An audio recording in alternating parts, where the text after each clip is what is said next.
What's up, guys? This is Brody with Alfonso Investments. How you all doing today? Got another video here today. This video is brought to you by Mercadian Mass Tournament Packs Expert Level for every Magic the Gathering player. Thank you very much. It's also brought to you by this new card from the newest set of Magic the Gathering. This is from 2022, let's say. M22, ladies and gentlemen. This card was sent in from a top secret Wizards of the Coast employee. We're only going to refer to him as Sergeant.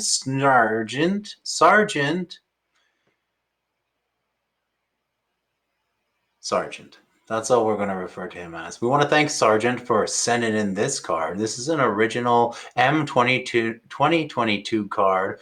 It is a new card, Hoke Iron Welder. So let's take a look at this new Magic the Gathering card. Hoke Iron the Welder. Actually, I've got two copies of it.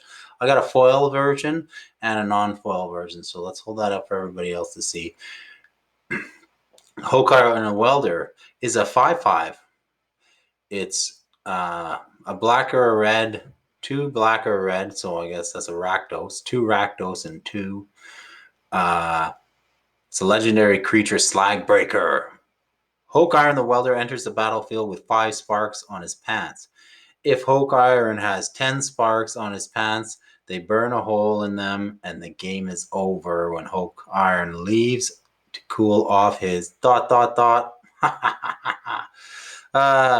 Pay a red, Hoke, add 1 spark, deal 1 damage to all opponents and enemy creatures. Pay a black, remove 1 spark. Creatures you control gain Death Touch and Lifelink this turn. Love it. For a 5/5. So 2 Rakdos and 2 for a 5/5 legendary Slagbreaker. Hoke Iron the Welder. Thanks so much, Sarge. I really appreciate you sending this in. That's going right in the Brody vault. Share a video for everyone to see. What a great original card. He looks like he's burning heavy Slagbreaker. You can see him. He's got the minion helmet on there. Look at that. He's got a plate here. He's welding. He's got the cat hat on. Oh yeah, love it. All right, well, if you like the video, give me a quick 2 thumbs up, subscribe. There was another comment on the last video I did about the resin box video. There's a part of that story that I kind of left out. So I'm going to throw it in at the end of this video for anybody else who's watching this late in the video. So just a follow up to the last video about the resin box. When I went to Wizards of the Coast Gaming Center in Seattle in 1995 for the Mirage pre-release, I wasn't able to drive. I wasn't even old enough to drive. I was working in a kitchen. I was working like washing dishes and doing line prep in a kitchen, trying to work my way up to, getting on as a line cook. Because that's what you kind of had to do. And there were some of the guys there that were cooks, and excuse me, I do remember their names, but I'm not going to say them on the video. But I used to game with them. I used to play with them. I was probably about 13 years old at the time, maybe 14, 15. I could do the math, but it checks out. So they all wanted to go, but nobody had a car or a drive. They had a driver's license. So I asked my dad if we could borrow his truck. So, and that was a 1971 Jimmy. I remember it was that truck. Yeah. And my dad said yes. I said, Dad, I really want to go to this pre-release. B and M, they can go and they got ID. They can drive, I'll got my passport. I can go to the Mirage pre-release. So I'm like, yep, let's go.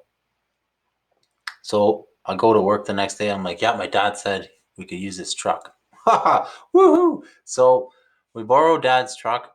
We drive. I'm riding in the back. We drive all the way down there to the Wizards of the Coast Gaming Center, and I remember B told me, he says, Kaya Folio is going to be there, so bring some cards that have her art on it because you're going to get to meet her. And I remember him saying that, and I was like, "Well, B, what cards does she illustrate that I would know that I would have?" Because I mean, at the time, I didn't have a lot of cards.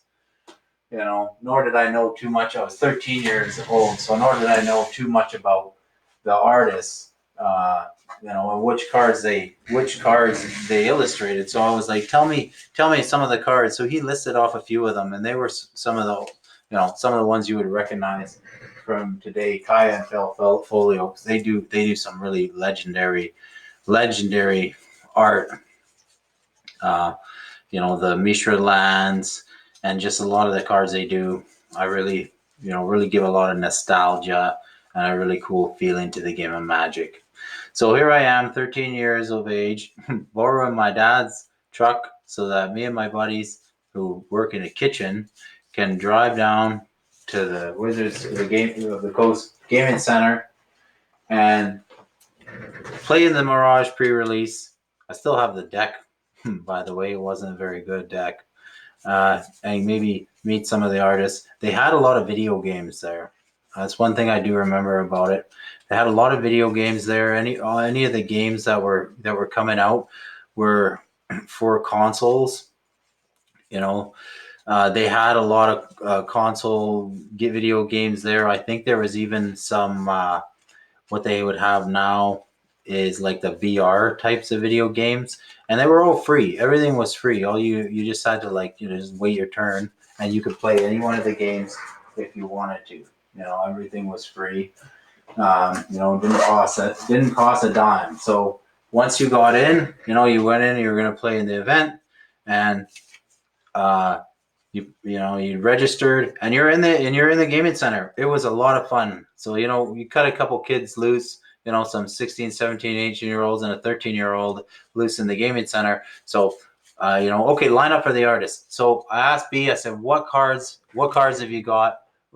He said Spirit Link. So I looked through my collection and I found 2 copies of Spirit Link. Now the other one I know is in a deck.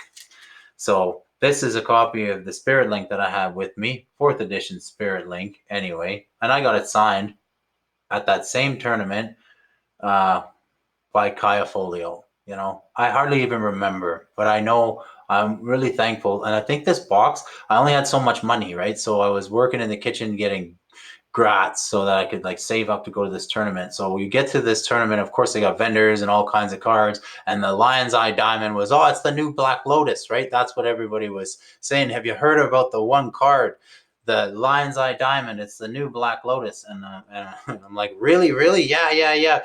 And then finally I think somebody really figured out what it was, and what we're discussing. It's like, yeah, but you got to discard your hand. And everyone's like, whoa.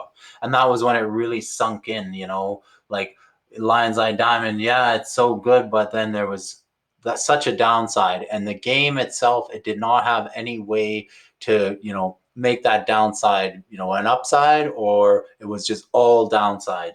But the thing is, with the game of Magic the Gathering and the card like Lion's Eye Diamond, how the game is developed today, and the game is, Lion's Eye Diamond is actually, turned out to be a pretty great card, and the downside can be used as an upside because so many of the great cards in the game have now changed the game. But I remember that particular pre-release when the first person was finally discovered what a Lion's Eye Diamond was, and there was talk about it around the tournament. I got my Spirit Link signed by Kaya Folio, and I had $40 spending money, and I think I borrowed $5 to buy the resin box for $45. Thanks, Dad, for loaning us the truck. I really had a good time. I will never be able to repay you. If you like this video, you want to see some more or something else, give us a like, subscribe, thumbs up. We're going to be keeping on doing more videos here at Alfonso Investments. We'll go to the outro now. Hi, thanks for watching. We all like to support the Patreon. Thanks to the Patreon. Homemade Patreon. Not like your usual Patreon. The Patreon at Alfonso Investments is homemade.